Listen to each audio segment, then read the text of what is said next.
turbo's wearing out.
Fantastic.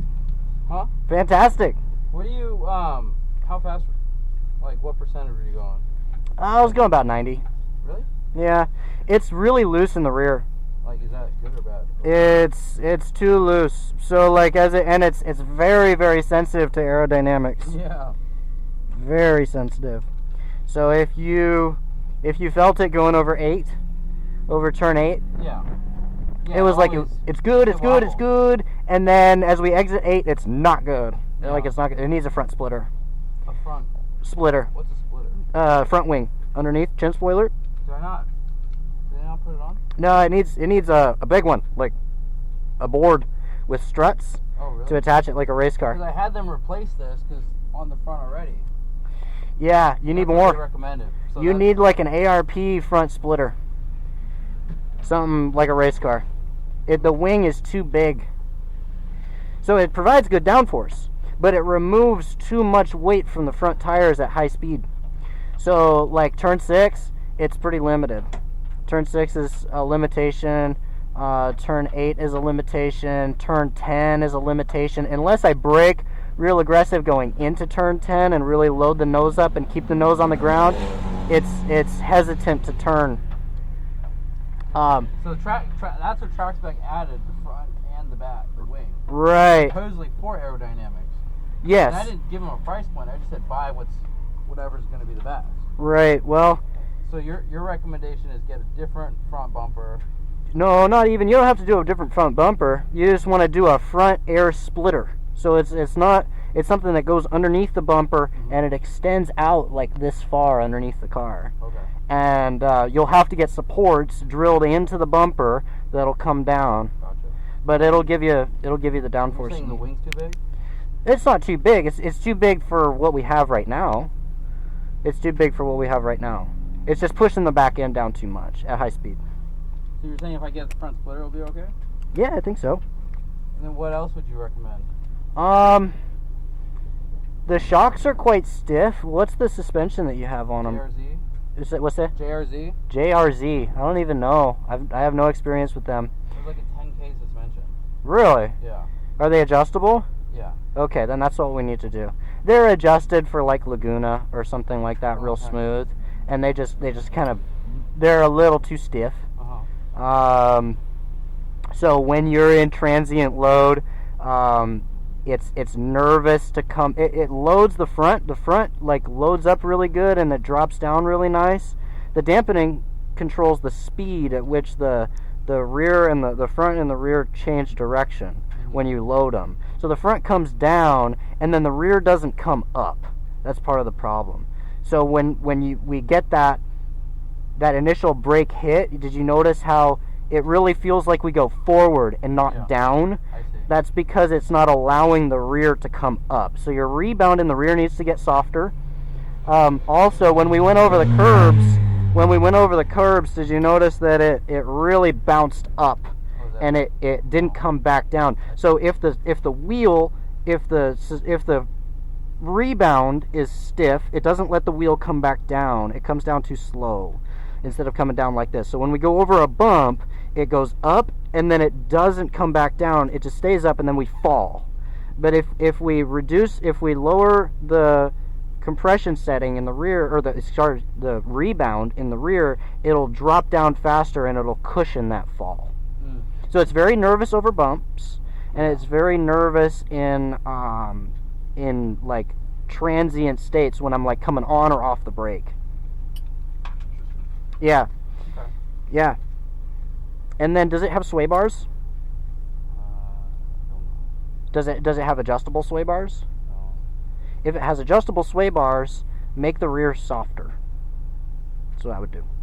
So your mechanics would tune it for Sonoma, or they'd be able to. Yeah, they'd be able to do that stuff for you. Yeah, they'd be able to change whatever setup you want.